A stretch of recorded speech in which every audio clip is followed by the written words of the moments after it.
Hello everyone, welcome to study banker. Friends, इस class में हम अकाउंट्स को कवर करेंगे। जो अकाउंट्स का सेक्शन है हम इस क्लास से स्टार्ट करने जा रहे हैं। जो इकोनॉमिक्स का सेक्शन है उसके जितने भी इंपॉर्टेंट पॉइंट्स हैं या जितने भी जो भी सिलेबस है हम ऑलरेडी कवर करा चुके हैं। जितनी भी क्लासेज हैं इकोनॉमिक्स की, अगर आपने नहीं देखी है तो हमारी ऐप पे अवेलेबल है, वो आप देख सकते हैं। ठीक है। अब अकाउंट्स में फ्रेंड्स, अकाउंट्स भी इंपॉर्टेंट है। जनरली 22 और 25 क्वेश्चंस आप मान के चलो, 20 क्वेश्चंस तो इजीली इससे पूछे जाते हैं। ठीक है। सो ये इम्पोर्टेंट है और थोड़ा सा कंसेप्चुअल भी है। अकाउंट्स का सेक्शन थोड़ा कंसेप्चुअल इसलिए है क्योंकि जनरली जितने भी हम बैंकर्स हैं उसमें बहुत कम ऐसे जो एस्पायरेंट्स हैं जिनको अकाउंट्स की या बिजनेस की नॉलेज पहले से है। अगर कोई बीबीए बीकॉम वगैरह कर रखी है सो तो अब अलग चीज है। अदरवाइज जो ज्यादातर एस्पायरेंट्स होते हैं उनको अकाउंट्स की जनरली नॉलेज नहीं होती। इकोनॉमिक्स तो एक बार के लिए मान लो समझ में भी आ जाती है कि ठीक है, थोड़ा सा इकोनॉमी से रिलेटेड है, थोड़ा बैंकिंग भी रिलेट कर जाते हैं, लेकिन अकाउंट्स इजीली समझ में नहीं आता। और इससे जो क्वेश्चंस एग्जाम में आते हैं वो डायरेक्टली मैथमेटिकल होते हैं, एक तरीके से कंसेप्चुअल होते हैं, कि थोड़ा सा आउट ऑफ द बॉक्स होते हैं, एक तरीके से कहा जा सकता है। तो एक बार इस चीज को, ये जो पूरा सेक्शन है, जितने भी क्लासेस इसकी अकाउंट से रिलेटेड जो आएंगी उनको आपको ध्यान से देखने की जरूरत पड़ेगी। इसमें प्रैक्टिस की भी जरूरत पड़ेगी आपको। तो ये क्लास तो आपकी थोड़ी जस्ट फॉर ब्रीफ के लिए रहेगी कि अकाउंट्स में है क्या चीज, अकाउंट्स है क्या चीज। ठीक है। और इसमें होता क्या क्या है। तो इसके बाद जो न्यूमेरिकल्स और वो सब आएंगे वो नेक्स्ट क्लासेस में आएंगे। सो स्टार्ट करते हैं। सबसे पहले क्या है, व्हाट इज अकाउंटिंग। अकाउंटिंग होती क्या है। सो अकाउंटिंग क्या है, एक प्रोसेस है एक बिजनेस को डिफाइन करने के का। एक बिजनेस को कैसे डिफाइन कर सकते हो आप, उसकी फाइनेंशियल ट्रांजेक्शन से। ठीक है। कोई भी बिजनेस को समझना है, आप बैंकिंग की टर्म में सोचो या कैसे भी, कि एक बिजनेस को समझना कैसे समझोगे, उसमें ये देखेंगे हम कि वो बिजनेस है कैसा, उसमें कितनी कैपिटल उसकी जो भी ओनर है उसकी लगी हुई है, या फिर उसमें कितनी उसकी इन्वेंट्री है, कितना स्टॉक है, कितनी सेल्स है उसकी, कितना प्रॉफिट है, क्या उसकी बैलेंस शीट है, उसी से समझ में आएगा। तो वो चीज है, उसको बोलते हैं अकाउंटिंग। एक बिजनेस की हेल्थ कौन बताता है, अकाउंटिंग बताता है। एक तरीके से अकाउंटिंग से उसकी हेल्थ का पता चलता है, बैलेंस शीट वगैरह और जो उसकी प्रॉफिट लॉस स्टेटमेंट्स वगैरह होती हैं उनसे। ठीक है। तो अकाउंटिंग क्या है, अकाउंटिंग एक प्रोसेस है of recording, classifying, summarising, analysing and interpreting financial transactions and events of an economic entity. Economic entity क्या, कोई भी बिजनेस होगा, लाइक ए बिजनेस और an organisation in terms of money. Accounting में हमेशा फ्रेंड्स पैसे का यूज होगा। मेन चीज आप ये समझ लो कि जहां इसमें जितनी भी टर्म्स होंगी वो मनी से रिलेटेड होंगी, हर चीज की मॉनेटरी वैल्यू है। ठीक है। तो ही वो यहाँ पे है, अदरवाइज नहीं है, उसका कोई जिक्र होगा ही नहीं। ठीक है। और इसमें अकाउंटिंग में एक मेन चीज क्या है कि maintaining accurate records. Accurate record maintain करेंगे तभी हमें पता चलेगा बिजनेस कैसा है। डमी रिकॉर्ड आप बना दोगे, क्रिएट करोगे, तो उससे कोई फायदा नहीं है ना। ठीक है। सो वो चीज है। All financial activities pertaining financial statement like profit and loss account and balance sheet. बताया वही चीज है कि जो भी प्रॉफिट लॉस स्टेटमेंट है या जो भी बिजनेस से रिलेटेड एक्टिविटी है उसकी एक्यूरेट रिकॉर्ड उसका क्रिएट करना अकाउंटिंग है। ठीक है। और इसको अकाउंटिंग को लैंग्वेज ऑफ बिजनेस भी कहा जाता है। वो इसीलिए कहा जाता है कि बिजनेस की कंप्लीट जो हेल्थ है, कंप्लीट बिजनेस है, उसको डिफाइन करता है अकाउंटिंग। ठीक है। सो ये चीज है। अब कंसेप्ट है अकाउंटिंग के, उनकी बात करेंगे। इनसे जनरली एग्जाम में क्वेश्चन आ जाता है, पूछा जाता है कि जो ये कंसेप्ट है ना अकाउंटिंग के कंसेप्ट, उनके बारे में। सबसे पहला हमारा कंसेप्ट क्या है, business entity concept. Business entity concept का मतलब क्या है कि जो बिजनेस है और जो उसके ओनर है वो दोनों अलग अलग हैं। कई बार बैंक में ये नहीं होता है कि नहीं, आप एक बार बैलेंस बता दो, ये मेरी वाइफ है, ये मेरा बेटा है, मेरा ही तो बेटा है, इसमें क्या है, हम दोनों एक ही। ऐसा नहीं है ना, दोनों अलग अलग है। सेम टू सेम ऐसे ही है, बिजनेस अलग है और उसके ओनर अलग है। ठीक है। बिजनेस की अपनी इनकम है, अपना प्रॉफिट है, अपने उसके स्टॉक है, इन्वेंट्री है, अपनी सेल है। ओनर है उसकी अपने अलग से एसेट है, वो अलग से है। ठीक है। तो वो चीज है, दोनों अलग अलग एंटिटी है एक तरीके से। बिजनेस को उसका ओनर रन करता है मान लिया, लेकिन वो कंप्लीट बिजनेस एक अलग एंटिटी है। ठीक है। All transactions related to the business are recorded separately from the personal transaction of owners. ठीक है। जो मान लो अब कोई ओनर है, अब ये आप ये बोलोगे कि जी बिजनेस में तो ओनर का ही पैसा लगा हुआ है। ठीक है, तो वो ओनर का ही हुआ ना बिजनेस, ऐसा नहीं है। जो कभी अगर आपने बैलेंस शीट देखी हो, ठीक है, अगर आपने बैलेंस शीट देखी हो तो उसमें एक होता है प्रोप्राइटर या मान लो ओनर्स कैपिटल। ठीक है, ओनर्स कैपिटल, और ये लाइबिलिटी पोर्शन में होता है।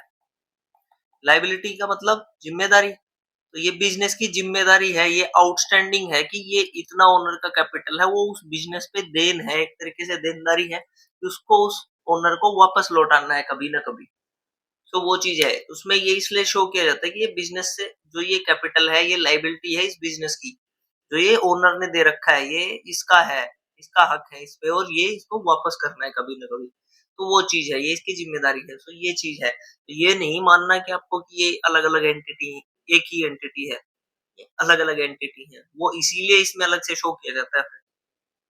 ठीक है, तो अगर ओनर कोई भी इन्वेस्टमेंट करता है बिजनेस में, तो वो कहाँ पे इसको रिकॉर्ड किया जाएगा, capital, owners capital in the business book.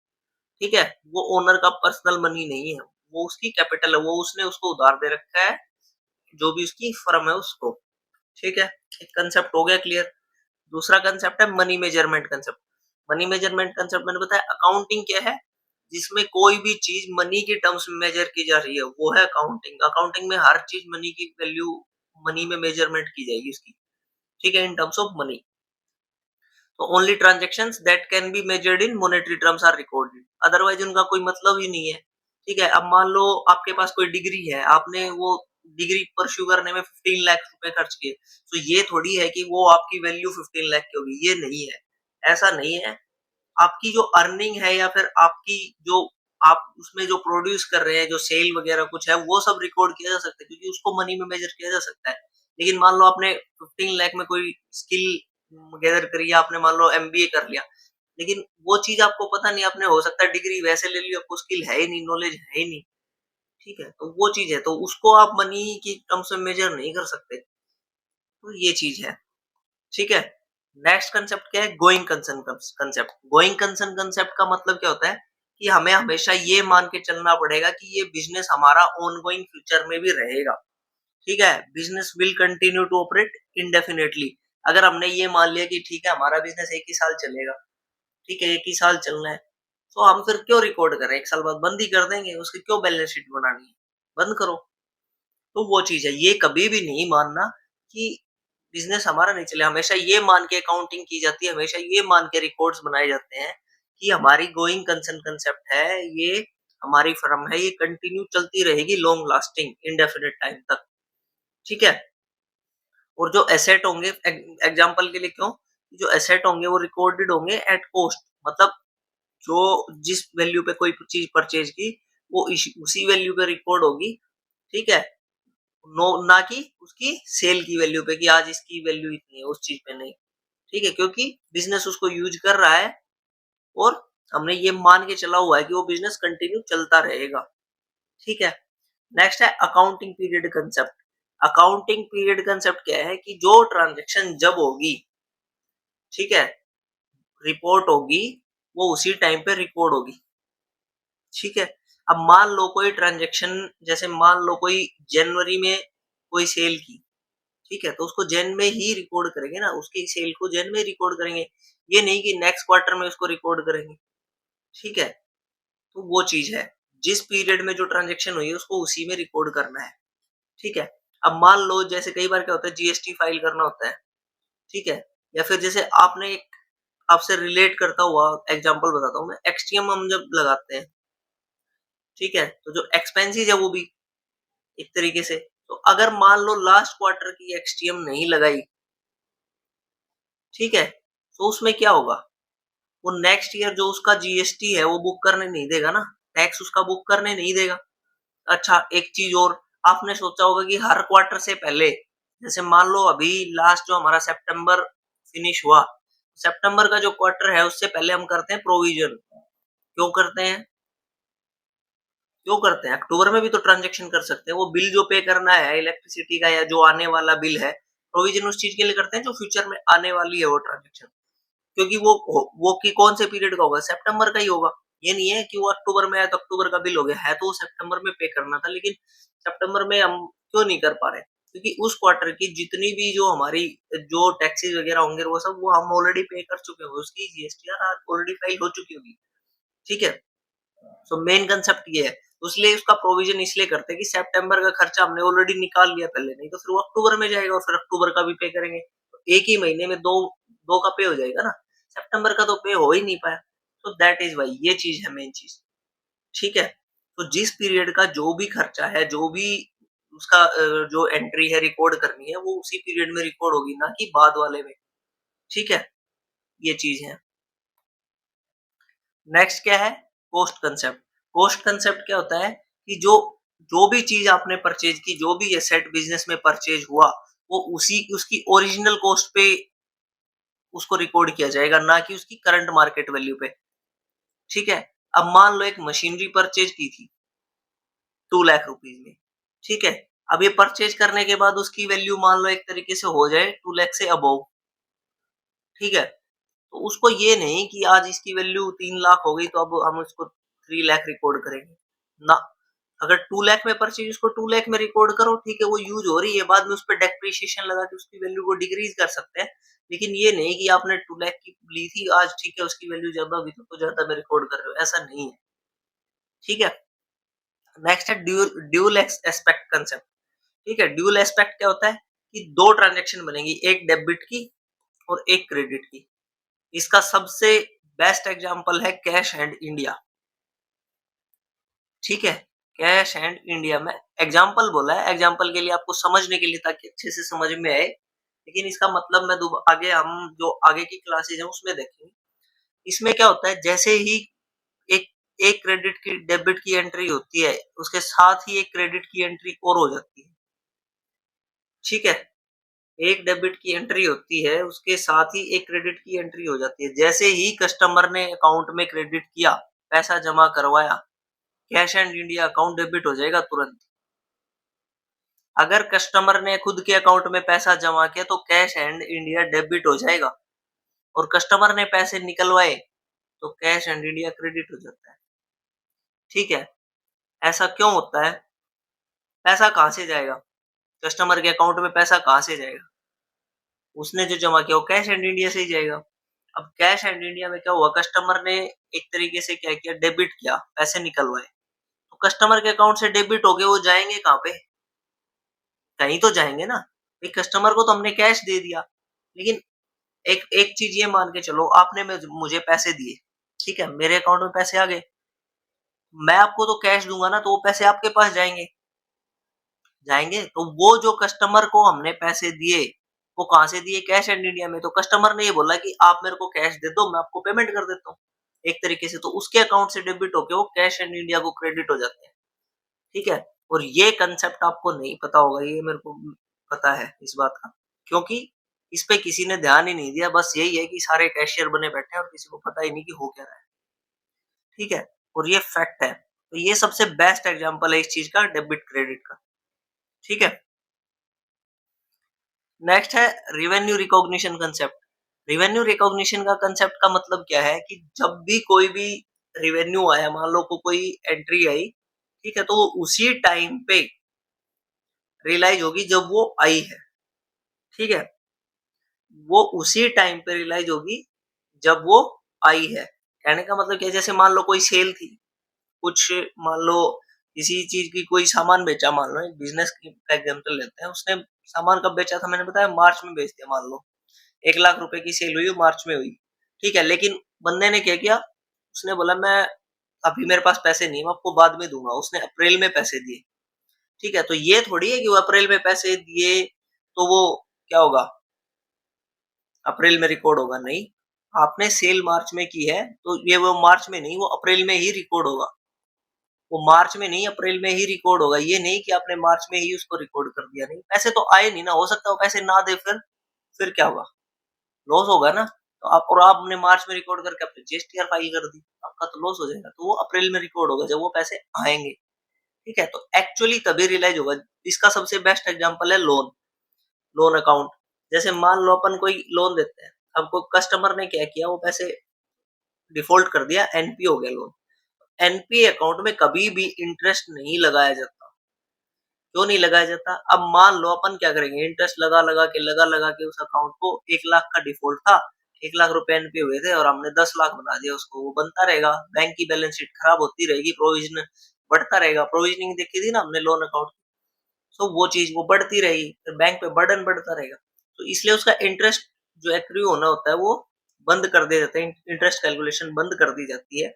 और वो कब होती है, वो एक सेपरेट अकाउंट में इंटरेस्ट कैलकुलेट होता रहता है, और जब वो रीपे करता है एनपीए को, तब वो इंटरेस्ट जो अलग से अकाउंट में हो रहा था वो वापस उसके अकाउंट में आ जाता है कि हाँ अब आपका इतना इंटरेस्ट कैलकुलेट होगा, अब आप इंटरेस्ट पे करो।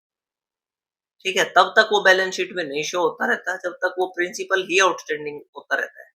ठीक है, तो ये कंसेप्ट है एक तरीके से। नेक्स्ट है मैचिंग कंसेप्ट। मैचिंग कंसेप्ट क्या है कि जो एक्सपेंसेस हैं वो उसी अकाउंटिंग पीरियड के होने चाहिए। ठीक है, expenses should match with the revenue of the same account period. ठीक है, अब मान लो कोई एडवर्टाइजिंग के लिए जनवरी में दिया था, ठीक है, सो उस केस में क्या होगा कि उसी टाइम पे उसको वापस क्रेडिट करना पड़ेगा। ठीक है, जो एक्सपेंसेस हुए थे उसको उसी टाइम में रिकॉर्ड करना पड़ेगा जनवरी में, उसके बाद नहीं। ठीक है, नेक्स्ट है मटेरियलिटी कंसेप्ट। मटेरियलिटी कंसेप्ट क्या होता है कि जो एक तरीके से जो सिग्निफिकेंट इंफॉर्मेशन है, सिग्निफिकेंट मतलब जो इंपॉर्टेंट है एक तरीके से, वही रिकॉर्ड और रिपोर्ट करनी है। अब मान लो जैसे एक सिंपल सा मैंने एग्जांपल लिया है कि मान लो कोई बिजनेस है, ठीक है, मान लो 100 करोड़ की 1000 करोड़ की सेल है। ठीक है, 1000 करोड़ की सेल मान लेते हैं। अब उस बिजनेस में क्या हुआ कि जैसे मान लो अब उसको जरूरत है तो एक पेन परचेज किया, सिंगल पेन। ठीक है, 10 रुपीज का मान लेते हैं, उसको क्या आप बैलेंस शीट में रिकॉर्ड करेंगे? एक मेयर 1000 करोड़ की सेल के सामने, मतलब 1000 करोड़ का बिजनेस है और एक पेन की ऐसे एंट्रीज करेंगे सिंगल सिंगल? नहीं करेंगे, क्योंकि वो इतनी सिग्निफिकेंट इंफॉर्मेशन नहीं है, वो इतना नहीं है कि ठीक है जितने भी एक्सपेंसेस होंगे उनको क्लब करके एक ही एंट्री बना के उसको एक तरीके से कैपिटलाइज करके फिर उसको करेंगे। ये नहीं कि आप एक एक पेन परचेज कर रहे हो, एक एक कुछ और परचेज कर रहे हो छोटे छोटे स्मॉल अमाउंट में, और उसकी बैलेंस शीट आपने 50 पेजों की बना दी, तो वो चीज नहीं होगा ना, उसको समझने में भी तो टाइम लगेगा। तो ये होता है मटेरियलिटी कंसेप्ट। ठीक है, अब इसके बाद जो अकाउंटिंग की कन्वेंशन है, कुछ 4 ही कन्वेंशन है, 4 मेन जो है उनको एक बार और देख लेते हैं। वो हालांकि जो ये कन्वेंशन है ये इंपॉर्टेंट नहीं है एग्जाम पॉइंट ऑफ व्यू से, जो अकाउंटिंग के कंसेप्ट थे ये इंपॉर्टेंट है एग्जाम पॉइंट ऑफ व्यू से, क्योंकि इनसे कई बार कंसेप्चुअल एक स्टेटमेंट वाइज क्वेश्चन आते हैं। स्टेटमेंट्स आएंगी आपको ऑप्शंस में भी, आंसर जो देंगे उसमें भी आपको स्टेटमेंट नहीं मिलेगी, और आपको फिर समझ के उसका एग्जाम्पल देना पड़ेगा कि हाँ ये कंसेप्ट इस चीज के लिए था। आपको डायरेक्ट क्वेश्चन नहीं मिलेगा इससे एग्जाम में। ठीक है, नेक्स्ट है कन्वेंशन ऑफ अकाउंटिंग। कन्वेंशन में सबसे पहली कन्वेंशन की अगर बात करें तो कंजर्वेटिज्म। कंजर्वेटिज्म का मतलब एक तरीके से प्रूडेंस यानी कि विवेक। ठीक है, इसमें क्या है कि आपको ध्यान रखना होगा कि जब आप रिकॉर्ड करेंगे एंट्रीज को, एक्सपेंसेस एंड लाइबिलिटीज को, तो उस टाइम पे आपको तुरंत रिकॉर्ड करना है उनको। मतलब जो भी खर्चा हुआ, जैसे मान लो रेंट पे किया, ठीक है, बिजनेस का रेंट पे किया, तो वो जैसे ही रेंट पे हुआ उसको तुरंत रिकॉर्ड कर देना है अकाउंट में। ठीक है, या कोई भी लाइबिलिटी है, किसी से पैसा उधार लिया, ठीक है, किसी से पैसा बोरो किया, तो उसको तुरंत रिकॉर्ड कर देना है जब भी वो अक्कर हुई, जब भी वो इवेंट हुआ। ठीक है, और जो रिवेन्यू और असेट है उनको कब करना है? जब वो एक्चुअल में आ जाए। अब मान लो आपने कोई सेल की बिजनेस में, कोई जैसे मान लो एक तरीके से बुक्स का है, कोई बुक सेल करी, ठीक है, कोई बुक सेल की। अब उसमें क्या किया, वो बुक का पैसा आया एक मंथ बाद, तो एक मंथ बाद ही, 1 मंथ के बाद ही उसको रिकॉर्ड करना है अकाउंटिंग में। ये नहीं कि बुक आपने सेल की दिसंबर में और पैसा आ रहा है जनवरी में, तो आपने दिसंबर में आप पहले ही सेल मान के बैठ चुके, उसको वो पैसा तो आया ही नहीं ना, और नहीं आया तो फिर ठीक है, तो वो चीज है। या फिर मान लो जो आपने एसेट वगैरह जब भी जो भी बेचा या कुछ भी किया, तो उसका जब भी पैसा मतलब आएगा, हाथ में आ गया पैसा, तभी उसको मानना है कि पैसा आ गया, अदरवाइज नहीं मानना। सीधा मतलब ये है। और जब हाथ से पैसा चला गया, तुरंत चला जाता है वो तो उसको तुरंत रिकॉर्ड करना है जब भी हो। ठीक है, तो जब भी जो भी इवेंट हो उसको उसी टाइम पे कैपिटल रियलाइज करना है, एक तरीके से उसी टाइम पे उसकी एंट्री करनी है। ठीक है, तो वो चीज है। नेक्स्ट है कंसिस्टेंसी। कंसिस्टेंसी से आप समझ जाओगे, एग्जांपल देने की जरूरत ही नहीं है। मेन चीज क्या है कि जब जो अकाउंटिंग मेथड है, जो भी एक कोई भी अकाउंटिंग मेथड आपने अडेप्ट कर लिया, उसी के साथ चलना है, ठीक है? उसी के साथ चलना है। मान लो आपने एक चीज फॉलो करते हो आप, जैसे आप मान लो एक हार्ड एक तरीके से बिलीवर हो कि आयुर्वेदा ठीक है, ठीक है? तो आप आयुर्वेदा के साथ ही जाओ, उसी के दवाइयाँ लो। ये माना जाता है कि आयुर्वेदा के साथ है तो उसी की लंबे टाइम तक लो, वो आपको बेटर सूट करेंगी। तो वही चीज है, अगर आपने एक अकाउंटिंग मेथड यूज कर लिया, मल्टीपल अकाउंटिंग मेथड्स होते हैं, तो उसी के साथ आपको फॉलो करना है। ये नहीं कि इस साल हम इस अकाउंटिंग मेथड से अपनी बैलेंस शीट वगैरह बनाएंगे, अगले साल हम नए मेथड से बनाएंगे, तो उसको समझना भी मुश्किल हो जाएगा और उसको अडेप्ट करना भी मुश्किल हो जाएगा एक तरीके से। तो वो चीज है आपके लिए नहीं। मान लो जैसे मान लो कोई बिजनेस है, उसने ऐसे ही यूज कर रखा है, नेक्स्ट टाइम वो लोन लेने जाता है बैंक में, तो बैंकर समझेगा कैसे कि पिछले साल तो ये कर रहा था, इस साल ये कर रहा है, फिर से नई चीज शुरू कर दी, तो वो कंसिस्टेंसी नहीं आएगी। तो वो चीज है। तो एक चीज जो मेथड यूज कर लिया, जैसे मान लो कोई कंपनी है, वो डेप्रिसिएशन के लिए स्ट्रेट लाइन मेथड यूज करती है, तो हर साल उसको स्ट्रेट लाइन मेथड ही यूज करना पड़ेगा, क्योंकि जो डेप्रिसिएशन है वो कंसिस्टेंट आएगा। जब भी कोई चेक करेगा बैलेंस शीट या कोई समझने की कोशिश करेगा बिजनेस को, तो उसमें उसको पता रहेगा कि हाँ स्ट्रेट लाइन मेथड की है, लास्ट ईयर ये डेप्रिशिएट हुई थी, तो ये हुई, अब की बार इतना डेप्रिसिएशन होना चाहिए, क्योंकि ये पहले से अज्यूम हो जाएगा ना कि नेक्स्ट ईयर इतना डेप्रिसिएशन होगा। अब मान लो आपने मेथड ही यूज कर चेंज कर दिया, तो उसका अलग अलग से डेप्रिसिएशन आएगा, उसमें फिर ये अज्यूम नहीं किया जा सकता कि फ्यूचर में क्या होगा। तो वो चीज है, इसलिए ये इंपॉर्टेंट है, ठीक है? नेक्स्ट है फुल डिस्क्लोजर। फुल डिस्क्लोजर का मतलब मैंने बताया कि जितनी भी इंफॉर्मेशन है उसको डिस्क्लोज करना है। जैसे वो होता है ना एग्जांपल, अपने डॉक्टर से कुछ भी नहीं छुपाना चाहिए, तो वो चीज है। तो बिजनेस से में आप अगर कुछ छिपाओगे, कुछ वो करोगे, तो आपके बिजनेस पे फर्क पड़ेगा। तो जो भी इंफॉर्मेशन है that could influence the understanding of financial statements should be disclose, उसको डिस्क्लोज करना जरूरी है। ये अकाउंटिंग की कन्वेंशन है एक तरीके से, ठीक है? और इसको फॉलो करना है। अगर ये अकाउंट्स का पार्ट नहीं है, मैंने बताया ना मॉनेटरी के टर्म्स में नहीं है, ये अकाउंट्स का पार्ट नहीं है, इररिलेवेंट है, उसका तो कोई बात ही नहीं है, वो चीज जरूरी नहीं है। लेकिन जो अगर मॉनेटरी टर्म्स अगर लॉस हुआ है बिजनेस में, तो लॉस को आपको दिखाना पड़ेगा ना, ठीक है? तो वो चीज है। बहुत सारे केसेस में ऐसा होता है कि अगर लॉस हुआ है तो वो लॉस को शो नहीं करते, तो वो चीज है कि नहीं ठीक है, हमारी फाइनेंशियल हेल्थ खराब हो जाएगी, हमें लोन्स वगैरह नहीं मिलेंगे या फर्दर ये होगा, तो वो चीज है, ठीक है? या फिर मान लो कोई कंटीजेंट लायबिलिटी मतलब किसी से पैसा बोरो कर लिया, ठीक है, और वो शो नहीं किया उसको बिजनेस में, तो वो चीज है। तो ये सारी चीजें शो करनी चाहिए, क्योंकि उसकी अननेसेसरी उसकी हेल्थ पे फर्क पड़ेगा फिर बिजनेस में, ठीक है? नेक्स्ट है मटेरियलिटी का कंसेप्ट कन्वेंशन। मटेरियलिटी का कन्वेंशन क्या कहता है कि जो सिग्निफिकेंट इंफॉर्मेशन है, मैंने बताया था ना कि एक छोटे छोटे एक्सपेंसेस है जो वो भी आप रिकॉर्ड कर रहे हो, वो इन्फॉर्मेशन भी प्रोवाइड कर रहे हो, तो वो कितनी इन्फॉर्मेशन हो जाएगी, उसको कैरी करना मुश्किल हो जाएगा ना, तो वो चीज नहीं होनी चाहिए। जो सिग्निफिकेंट ओनली सिग्निफिकेंट इन्फॉर्मेशन है, जो जरूरी है, वही जो बिजनेस में इफेक्ट करती है, ठीक है, उसको ही रिकॉर्ड करना है डिटेल में, अदरवाइज इसको रिकॉर्ड करने की रिक्वायरमेंट नहीं है। फॉर एग्जाम्पल के लिए small expense that would not influence any investor decision can be grouped with other minor expense rather than reported separately। मैंने बताया ना, मान लो बहुत सारे एक पेन खरीद लिया, आज एक कॉपी खरीद ली, ठीक है, मान लो किसी ने आज कस्टमर आया था उसको चाय पिलाई, तो उसका अलग अलग एंट्री थोड़ी करोगे आप। आज एक बिल पे कर दिया, ठीक है, आज कहीं गए थे, ठीक है, तो ट्रांसपोर्ट का खर्चा आज ये जोड़ दिया, तो एक एक दिन का थोड़ी जोड़ोगे आप, एक एक छोटी छोटी चीजों का थोड़ी ऐड करोगे। उसमें क्या क्लब करके एक्सपेंसेस के हेड में उसको एंट्री कर देंगे, तो ये चीज है। नेक्स्ट है अकाउंटिंग साइकिल्स। अकाउंटिंग साइकिल्स क्या है कि अकाउंटिंग में जो प्रोसीजर है, वो साइकिल कैसे काम करती है, अकाउंटिंग की साइकिल कैसे कंप्लीट होती है, क्या क्या चीजें होती है, वो चीज देखते हैं अपन, ठीक है? सबसे पहले होता है रिकॉर्डिंग। रिकॉर्डिंग का मतलब रिकॉर्डिंग है ट्रांजेक्शन, ठीक है? इसमें क्या होता है कि सबसे पहले आइडेंटिफाई होगी ट्रांजेक्शन किस चीज की ट्रांजेक्शन है, ठीक है, और उसको जर्नल में एंट्री करेंगे। जर्नल जो है, जनरल लेजर है, कैश बुक है, उन सबको हम आगे जो फर्दर क्लासेस आएंगे उनमें कवर करेंगे, अभी डिटेल में कवर करेंगे तो क्लास बहुत लंबी हो जाएगी फिर। तो एग्जांपल के लिए समझो, जनरल एक रजिस्टर है, उसमें एंट्री करेंगे कि हाँ ये हुआ, ठीक है?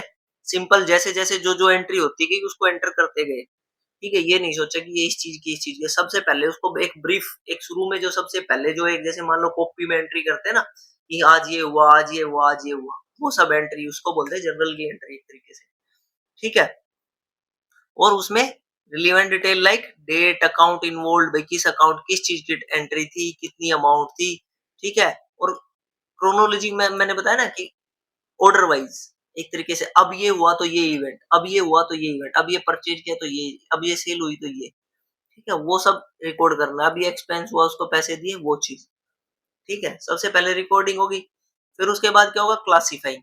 अब ये क्लासिफाई करना है कि कौन से हेड की कौन सी एंट्री है। अब मान लो कोई रेंट पे किया था, तो वो कौन से हेड में जाएगा, रेंट, रेंट हेड डेबिट होगा, ठीक है। तो वो चीज है, तो उसको फिर पोस्ट करना है जनरल लेजर में, फिर लेजर में उसकी एंट्री होगी, ठीक है। पहले जर्नल में होगी, फिर उसके बाद लेजर में होगी, ठीक है। तो ये चीज है।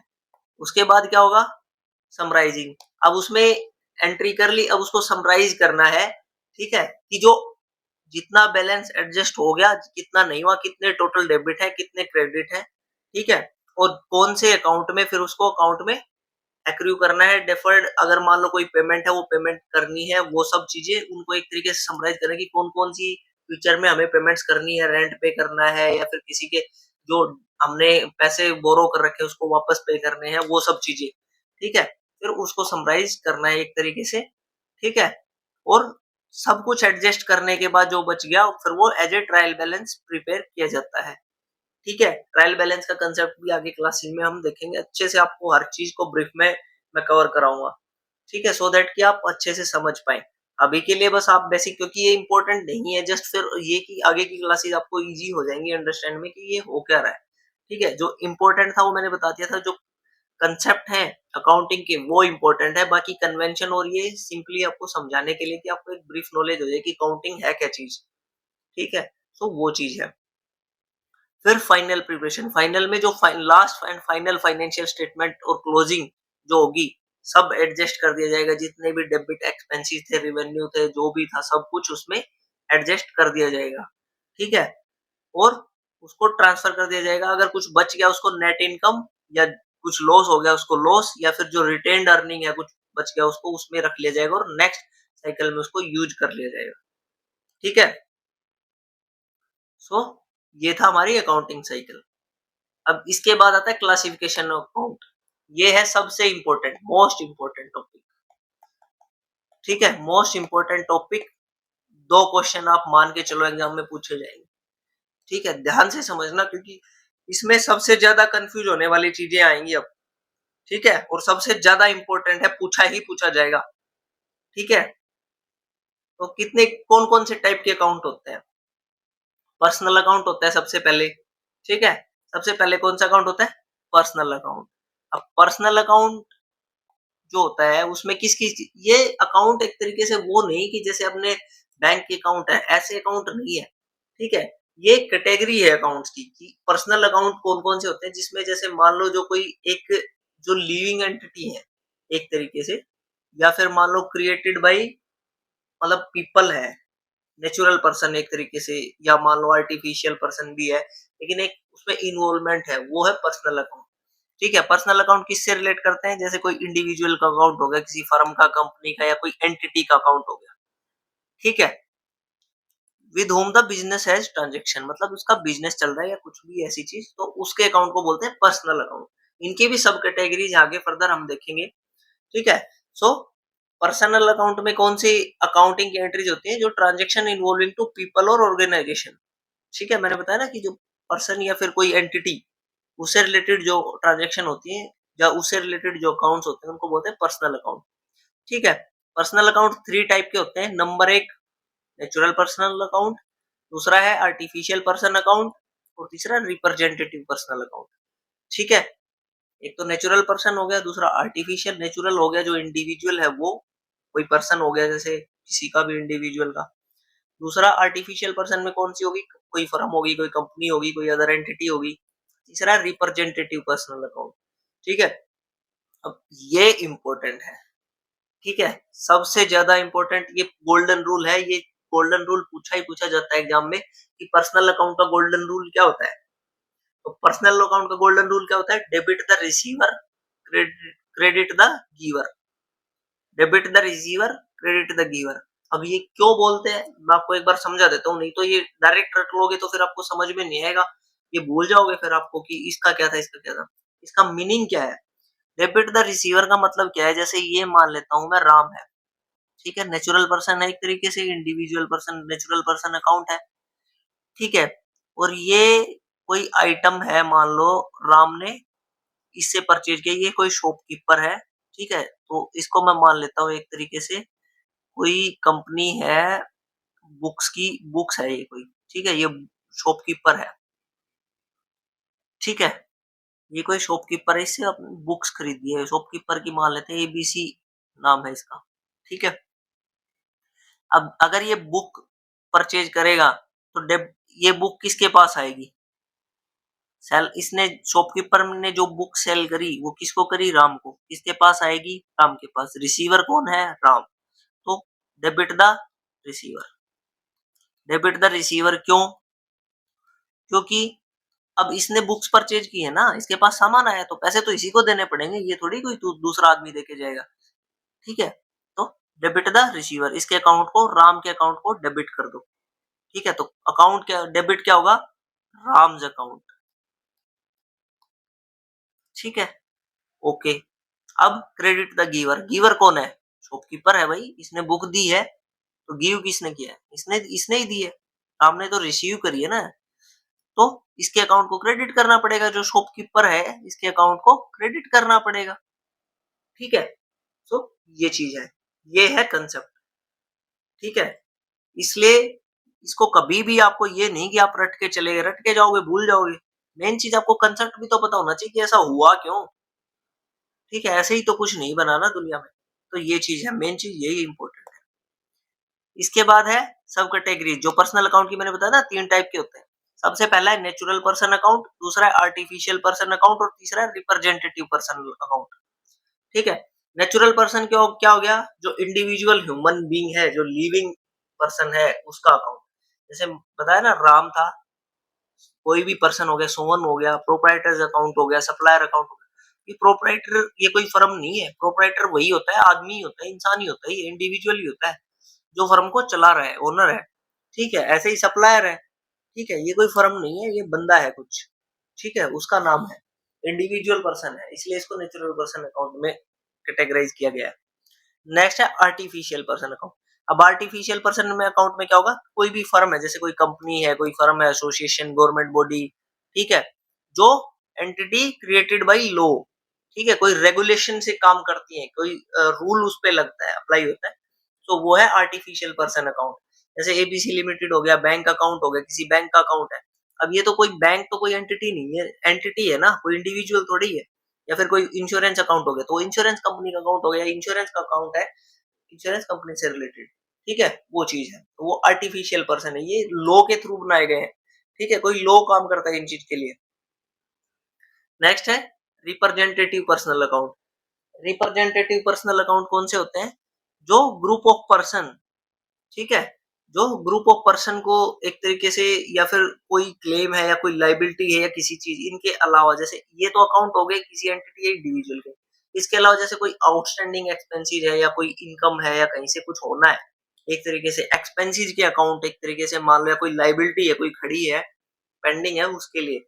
For example outstanding salary account, outstanding rent account भी मान सकते हो आप, प्रीपेड रेंट अकाउंट हो गया एक तरीके से, ठीक है। मान लो आपने रेंट पे कर दिया एडवांस में, लेकिन वो रेंट अभी आया तो नहीं है ना, भाई रेंट आपने पे तो कर दिया एडवांस में, तो उसको एक अकाउंट में आप नोट करके रख लोगे कि ठीक है, ये हमने रेंट ऑलरेडी पे कर दिया है, जिस महीने का है तो उसमें एक्रू कर लेंगे, ठीक है, तो वो चीज है। तो ये जो आउटस्टैंडिंग है या पहले से पे कर दिए एक्सपेंसेस है या लाइबिलिटीज है, उसको क्या बोलते हैं? रिप्रेजेंटेटिव पर्सनल अकाउंट, ठीक है। एग्जाम्पल अगर पर्सनल अकाउंट्स की बात करें तो आपको एग्जाम में ऐसे मिलेंगे क्वेश्चन, ठीक है।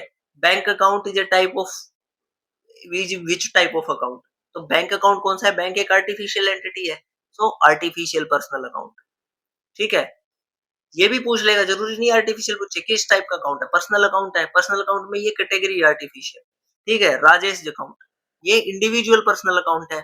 अकाउंट ऑफ इंडिविजुअल, जैसे मान लो डेटर्स अकाउंट पूछ ले, डेटर्स अकाउंट है, वो भी इंडिविजुअल का है। डेटर कौन है? कोई इंडिविजुअल है, ठीक है। क्रेडिटर्स और सप्लायर्स अकाउंट है, ठीक है, या कोई कस्टमर का अकाउंट है, तो वो चीज है। सैलरी या रेंट आउटस्टैंडिंग मैंने बताया ना, तो वो रिप्रेजेंटेटिव पर्सनल अकाउंट है। सैलरी पे करनी है, पेंडिंग है, ठीक है, आउटस्टैंडिंग है, तो सैलरी भी पे की जाएगी, तो वो है एक तरीके से रिप्रेजेंटेटिव पर्सनल अकाउंट, ठीक है। ये इसमें यहाँ ये चीज ध्यान रखना, आप रेंट और जो सैलरी है या एक्सपेंसेस है, इनके जो आउटस्टैंडिंग है या प्रीपेड है, वो तो आएंगे रिप्रेजेंटेटिव पर्सनल अकाउंट में, ठीक है। और जो पेड हो गए होंगे वो आएंगे हमारे आगे चल के जो इम्पर्सनल अकाउंट आएंगे ना उनमें, ठीक है। तो इम्पर्सनल अकाउंट कौन से होते हैं? जो एंटिटीज वगैरह या पर्सन से रिलेट नहीं करते, जो जैसे मान लो प्रॉपर्टी होगी या कोई थिंग होगी या कोई कोई चीज होगी, जैसे कोई आइटम हो गया, ठीक है, उनसे रिलेटेड होंगे, ठीक है। तो इसमें इम्पर्सनल अकाउंट के जो टाइप्स हैं उसमें सबसे पहला अकाउंट कौन सा है? नॉमिनल अकाउंट, ठीक है। नॉमिनल अकाउंट, नॉमिनल अकाउंट कौन से होते हैं? नॉमिनल से आप समझ लो कि जो एक तरीके से एक किसी चीज के लिए, ठीक है, जैसे मान low income, expense, loss, gain, ठीक है, इससे इसके जो अकाउंट है उसको बोलते हैं नॉमिनल अकाउंट, ठीक है। जैसे इनकम अकाउंट हो गया, एक्सपेंस अकाउंट हो गया, लॉस अकाउंट हो गया, प्रॉफिट अकाउंट हो गया, ठीक है। उन एक तरीके से इनके अकाउंट नहीं, इनके हेड होते हैं, इनको हेड बोलते हैं एक तरीके से, जैसे प्रॉफिट हेड, इनकम हेड, ठीक है। ऐसे ही अपने एक्सपेंस जब अपन एक्सटीएम लगाते हैं, जब एक्सटीएम में आपने देखे होंगे ना अलग अलग हेड है वेरियस, ठीक है, तो ऐसे ही हेड होते हैं, ठीक है। और इन हेड को कौन सी इनकी कैटेगरीज कौन कौन सी इन अकाउंट्स की, जैसे इनकम का हेड है उसको बोलते हैं नॉमिनल अकाउंट, ठीक है। एक्सपेंसेस का हेड हो गया, प्रॉफिट का हेड हो गया, ठीक है, तो ये कहाँ कैटेगराइज होंगे? नॉमिनल अकाउंट में, ठीक है। अब जो रेंट पेड हो गया, सैलरी पेड हो गया, सेल्स रिवेन्यू, कमीशन, ठीक है, ये सब किसमें है? नॉमिनल अकाउंट्स के हैं, ठीक है, नॉमिनल अकाउंट्स के हैं। अब इसका गोल्डन रूल क्या है? ये है इंपॉर्टेंट। गोल्डन रूल क्या है? Debit all expenses and losses और credit all incomes and gain. Debit all expenses को क्यों डेबिट करना है? अब मान लो टेलीफोन बिल है, टेलीफोन बिल है, तो एक्सपेंस है एक तरीके से, तो हेड कौन सा डेबिट होगा? टेलीफोन बिल का ही तो हेड होगा, भाई टेलीफोन बिल का ही हेड होगा क्योंकि पे करना है, ठीक है। तो वही हेड तो होगा जिसको एक्सपेंस है, तो उसको डेबिट तो करेंगे ही। और credit all income and gain, all income and gain, अब जैसे मान लो हमने स्टेटमेंट चार्ज डेबिट किया, ठीक है, 118 रुपए मान लो हमने डेबिट कर लिए, तो वो क्या है? इनकम है बैंक की, तो कहाँ क्रेडिट होगी? इनकम अकाउंट में ही तो क्रेडिट होगी और थोड़ी होगी। So that is why credit all income and gain, gain का मतलब प्रॉफिट, अगर प्रॉफिट होगा तो वो भी क्रेडिट ही होगा, डेबिट थोड़ी होगा। डेबिट क्या होंगे? एक्सपेंस या लॉस होगा कोई, वो, ठीक है। तो ये चीज कंसेप्ट है फ्रेंड्स, और ये कंसेप्ट आपको समझना जरूरी है, अदरवाइज आप भूल जाओगे कि ये क्या चीज है, ठीक है। नेक्स्ट है इम्पर्सनल अकाउंट का दूसरा जो अगर टाइप सब कैटेगरी की बात करें तो रियल अकाउंट। एक तो नॉमिनल अकाउंट हो गया, एक होता है रियल अकाउंट। रियल अकाउंट कौन से होते हैं? जो टेंजिबल और इंटेंजिबल एसेट जो होते हैं बिजनेस के, उनको रिप्रेजेंट करते हैं। टेंजिबल और इंटेंजिबल एसेट होते हैं जो, ठीक है। ये रियल अकाउंट हमेशा एसेट को रिप्रेजेंट करते हैं फ्रेंड्स। जो पर्सनल अकाउंट थे वो एंटिटी को प्रेजेंट कर रहे थे, या जो एंटिटी रिलेटेड थी उनसे उनको रिप्रेजेंट कर रहे थे। रियल अकाउंट जो उनसे जुड़े हुए एसेट हैं बिजनेस से, उनको रिप्रेजेंट कर रहे हैं। रियल अकाउंट दो टाइप के होते हैं, टेंजिबल और इंटेंजिबल। टेंजिबल कौन से? जिनको टच किया जा सकता है, टेंजिबल से टच समझो आप एक तरीके से, टच या उनको देख सकते हो आप, महसूस कर सकते हो। For example land and machinery या फिर कैश, ठीक है, ये सब टेंजिबल रियल अकाउंट है। दूसरा है इंटेंजिबल रियल अकाउंट। इंटेंजिबल कौन से होते हैं? जिनको आप देख महसूस नहीं सकते, एक तरीके से फिजिकली उनको महसूस नहीं किया जा सकता। फॉर एग्जांपल गुडविल हो गई, पेटेंट हो गया, ट्रेडमार्क हो गया, ठीक है। जैसे मान लो ब्रांड बिकते, एक तरीके से ये सुना है ना आपने, ब्रांड बिकता है, ब्रांड का नेम बिकता है, ठीक है, तो वो चीज है, उसकी वैल्यू है, ब्रांड की वैल्यू, ठीक है। जब नाम हो जाता है किसी का तो उसकी वैल्यू हो जाती है उसके नाम की। जो जो जैसे विराट कोहली है, विराट कोहली क्या है? एडवर्टाइजिंग करता है, तो विराट कोहली का नेम है, ब्रांड है एक तरीके से उसका नेम, ठीक है। वो अपना नाम यूज करने के लिए पैसे भी ले सकता है, तो वो चीज है, ठीक है। इसका गोल्डन रूल क्या है? इंपॉर्टेंट है। इंपॉर्टेंट क्या है? रियल अकाउंट का गोल्डन रूल क्या है? कि डेबिट व्हाट कम्स इन और क्रेडिट व्हाट गोज आउट। ठीक है, डेबिट व्हाट कम्स इन और क्रेडिट व्हाट गोज आउट। ठीक है, एग्जांपल के लिए मैं समझाता हूँ आपको कि जैसे मान लो कम्स इन, अब मान लो कोई परचेज की, हमने कोई लैंड परचेज की। ठीक है, कोई लैंड परचेज की किसी कंपनी ने। ठीक है, एग्जांपल के लिए मैं मान लेता हूँ कि पतंजलि कंपनी है, उसने गौशाला बनाने के लिए एक लैंड परचेज की। ठीक है, अब लैंड परचेज करेंगे तो क्या आया, व्हाट कम्स इन, क्या आया, लैंड आई ना, कंपनी के पास क्या आया, लैंड आई। ठीक है, तो डेबिट क्या होगा, अकाउंट, लैंड का अकाउंट, जो जमीन के लिए, जैसे मान लो इन्होंने पहले ही स्टोर करके रखा था कि एक फंड बनाते हैं, उससे उससे जितने भी पैसे उस फंड में होंगे, जितने भी उस अकाउंट में पैसे होंगे, उसमें क्या करेंगे, उससे हम एक लैंड परचेज करेंगे। तो डेबिट क्या होगा, जो वो फंड बनाया था, लैंड का अकाउंट था एक तरीके से लैंड परचेज के लिए, वही तो डेबिट होगा। सो जो आया उसी का हेड डेबिट करना है, ये नहीं कि एक तरीके से मान लो कुछ और करना था। ठीक है, वो अकाउंट डेबिट कर दिया, दूसरा कोई अकाउंट डेबिट कर दिया, मान लो ऐसा थोड़ी हो सकता है। मान लो कोई बिल एक्सपेंसेस का अकाउंट था, बिल पे करने के लिए, बिल पे का अकाउंट इसको डेबिट कर दो, कोई नहीं, लैंड परचेज ही तो की है। या मान लो टैक्स पे करना था, वो अकाउंट डेबिट कर दिया, ऐसा थोड़ी हो सकता है। तो वो चीज नहीं है। मान लो मशीनरी परचेज करनी, मशीनरी की बजाय ठीक है लैंड में परचेज कर ली, मशीनरी अकाउंट डेबिट कर दो, नहीं, ऐसा थोड़ी हो सकता है। तो ये चीज है। नेक्स्ट है credit what goes out. Credit what goes out का मतलब कि क्रेडिट किसको करना है, जो चला गया। मान लो ये लैंड थी, इसको बेचना पड़ गया, तो ये बेची तो क्या हुआ, ये आउट गई ना, तो इसको इसका पैसा आएगा। अब जिसको बेची वो पैसा तो देगा ना, तो उसको पैसे को कहाँ क्रेडिट करेंगे, उसी हेड में। ठीक है, जिसको बेचा है। फॉर एग्जाम्पल, सबसे अच्छा एग्जाम्पल समझाने का एक्सटीएम, क्योंकि फ्रेंड्स रियल एग्जाम्पल अगर कोई से समझोगे, जो आपने देखा है एक्चुअल, तो आप अच्छे से समझ पाओगे, ये नहीं कि आप ऐसे ही समझ जाओगे। एक्सटीएम हेड में मानता हूँ। ठीक है, जैसे मान लो आपने कंप्यूटर सेट परचेज किए ब्रांच के लिए। ठीक है, तो डेबिट कौन सा हेड होगा, आईटी का ही तो हेड होगा। एसएफएफ आईटी डेबिट करोगे। ठीक है, डेबिट व्हाट कम्स इन, क्योंकि क्या आया, कंप्यूटर आए, तो डेबिट क्या होगा, कंप्यूटर का जो एसएफएफ आईटी का हेड है वो डेबिट होगा। ठीक है, क्रेडिट व्हाट गोज आउट। अब मान लो जो पुराने कंप्यूटर थे वो बेचे, बेचे भाई, मान लो उनको राइट ऑफ किया, कुछ भी किया, वो 1 रुपए में तो बेचो ही, ज्यादा से ज्यादा 1 रुपए तो कीमत उसकी लगानी ही पड़ेगी ना, कम से कम 1 रुपया, मान लो कुछ भी अमाउंट में बेचे, तो उसको क्रेडिट कहाँ करोगे, सेम हेड में क्रेडिट करोगे जिससे उसको वॉर्न आउट के हेड में। तो क्रेडिट तो होगा ना, वॉर्न आउट का हेड, इसका जो मतलब जो एसएफएफ का जो, जिसको आपने राइट किया, राइट ऑफ किया है, जो जिस भी एसेट को, तो उसको वापस क्रेडिट करना पड़ेगा। तो जो आउट क्या गया, जो कंप्यूटर आपने बेचे, जो पुराने कंप्यूटर थे वो सेल किए ब्रांच ने। ठीक है, और क्रेडिट किस में हुआ, उसी में तो क्रेडिट होगा जो बाहर गया। तो ये चीज है, कंसेप्ट ये है फ्रेंड्स, और ऐसे आपको समझना है सो दैट कि आप अच्छे से, अगर किसी भी तरीके से अगर एग्जामिनर क्वेश्चन को घुमा देगा ना एग्जाम में, तो भी आप आंसर कर पाओगे। तो ये चीज है। अब कुछ एग्जाम्पल है जो इम्पर्सनल अकाउंट के हैं, इम्पर्सनल में जो नॉमिनल और रियल अकाउंट है, इनके कुछ एग्जाम्पल लिए हैं। ये डायरेक्ट इनसे आपको एग्जाम में क्वेश्चन मिलेगा। तो इससे आपको ये मान के चलो 2 से 3 क्वेश्चन इस क्लास से जरूर मिलेंगे आपको एग्जाम में देखने के लिए, और आप ये नोट कर लेना चाहिए। ठीक है, रियल अकाउंट के कौन कौन से एग्जाम्पल है, प्लांट एंड मशीनरी अकाउंट हो गया एक तरीके से। ठीक है, जो एसेट क्रिएट हो रहे थे ना, उसी का तो है। जो इम्पर्सनल अकाउंट है वो क्या है, असेट है। और उसमें क्या था, जो पर्सनल अकाउंट थे उसमें एंटिटी थी, कोई इंडिविजुअल एंटिटी या कुछ भी है, और ये एंटिटी या इंडिविजुअल के यूज के लिए जो असेट है वो है इम्पर्सनल अकाउंट में। तो प्लांट एंड मशीनरी अकाउंट हो गया, इन्वेस्टमेंट अकाउंट हो गया, लैंड एंड बिल्डिंग अकाउंट हो गया। ठीक है, इन्वेंट्री या स्टॉक या कैश या बिल रिसीवेबल या गुडविल या पेटेंट। ठीक है, ये इंटेंजिबल एसेट हो गए। ठीक है, अब नॉमिनल अकाउंट की अगर बात करें तो नॉमिनल में क्या था, एक्सपेंसेस थे, या फिर जो इनकम थी वो सब, इंटरेस्ट अकाउंट हो गया, सैलरी पेड, सैलरी एक तरीके का एक्सपेंस ही है एक बिजनेस के लिए। ठीक है, रेंट भी एक्सपेंस है, कमीशन पे या डिस्काउंट, उसको कमीशन मिला है, इनकम है उसकी।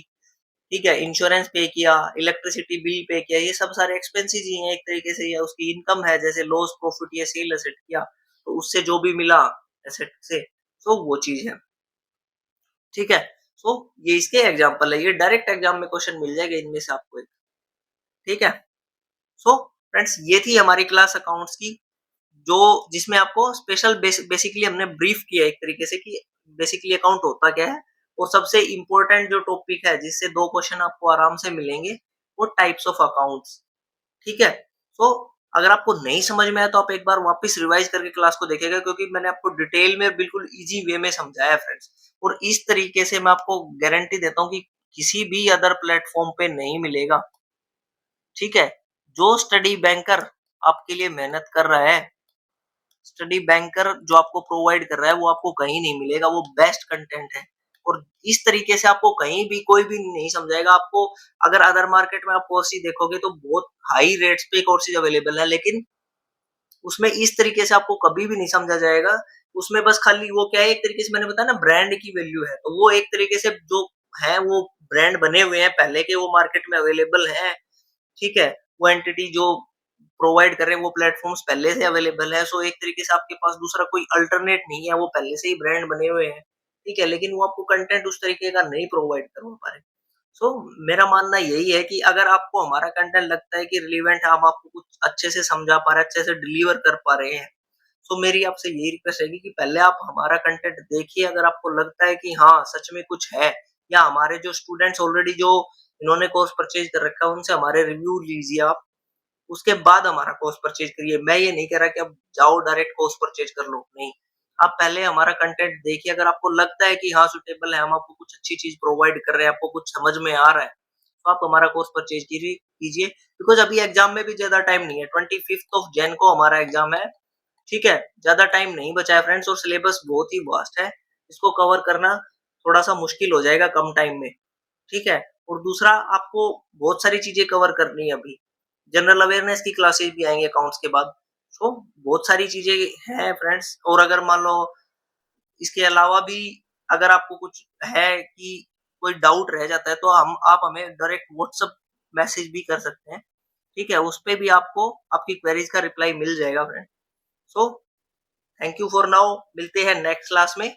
जिन भी फ्रेंड्स ने कोर्स परचेज नहीं किया है, वो ये कोर्स परचेज कर ले, और आपसे भी रिक्वेस्ट रहेगी जिन्होंने कर रखा है, अगर आप रियल में हमारी हेल्प करना चाहते हैं, हम आपके लिए कुछ कर रहे हैं, आपको लगता है कि हम आपके लिए कुछ कर रहे हैं, आपकी कुछ हेल्प कर रहे हैं, तो ज़्यादा से ज़्यादा अपने जो फ्रेंड्स हैं, जो प्रमोशंस के लिए देख रहे हैं, उनको हमारा कोर्स शेयर कीजिएगा friends. Thank you for now, मिलते हैं नेक्स्ट क्लास में। Have a nice day.